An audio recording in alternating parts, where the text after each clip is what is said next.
aujourd'hui un petit exercice très rapide pour faire mieux connaissance avec toi, avec toi, ton système nerveux et comment tu fonctionnes. Ce que je te propose est très simple.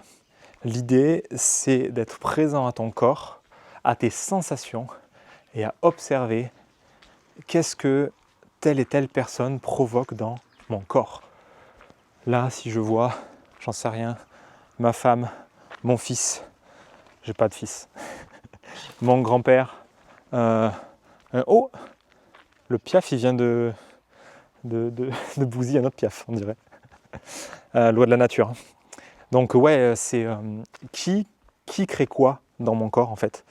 Parce que quand tu es présent à tes sensations, tu vas observer que chaque individu sur cette planète va créer une sensation spécifique chez toi.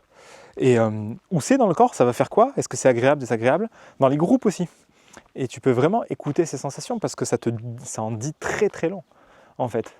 Et ça peut expliquer aussi pourquoi il y a des gens avec qui tu as du mal à parler, pourquoi il y a des gens avec qui... moi c'est comme ça, il y avait des personnes, ça m'est arrivé plein de fois en fait. Il y a des gens avec qui je me dis dans ma tête, mais pourquoi avec cette personne j'arrive pas à parler? Comment ça se fait qu'on n'est pas potes ou qu'on n'arrive pas à vraiment connecter? Il y a ma tête qui parle, tu vois, mais il y a mon corps qui sent que, en fait, on n'est pas... il y a un truc qui ne matche pas. Il y a un truc qui est pas... il y a un truc qui va pas ensemble, il y a un truc qui résonne pas, tu vois. Donc ça c'est quelque chose qui ment pas, c'est les sensations du corps, et ça demande juste de l'expérience. D'aller rencontrer des gens dans la vie, de toute façon tu ne fais que ça, hein.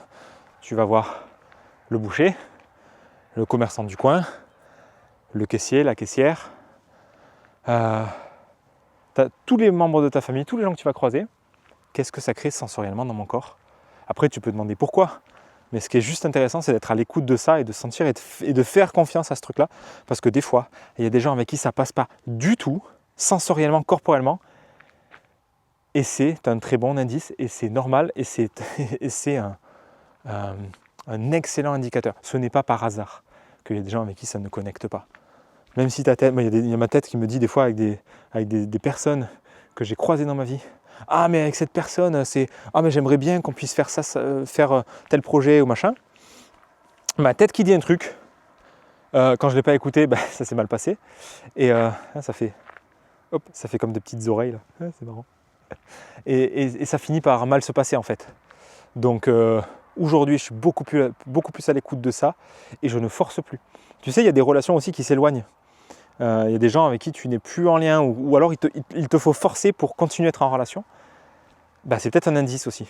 Aujourd'hui, ça, je ne le force plus. Donc, il y a des gens qui naturellement s'éloignent, il y a des gens avec qui je ne suis plus en lien. Et c'est très bien ainsi, en fait. Et la sensation physique, elle est ton premier indice pour ça, en fait. Ça va tout de suite te dire avec qui ça ne matche pas, sans forcément expliquer pourquoi. Mais en tout cas, c'est direct et sans détour en fait. Et tu peux te raconter tout ce que tu veux là-dedans. Là-dedans, ça parle beaucoup. Donc c'est tout pour aujourd'hui. À demain pour la prochaine.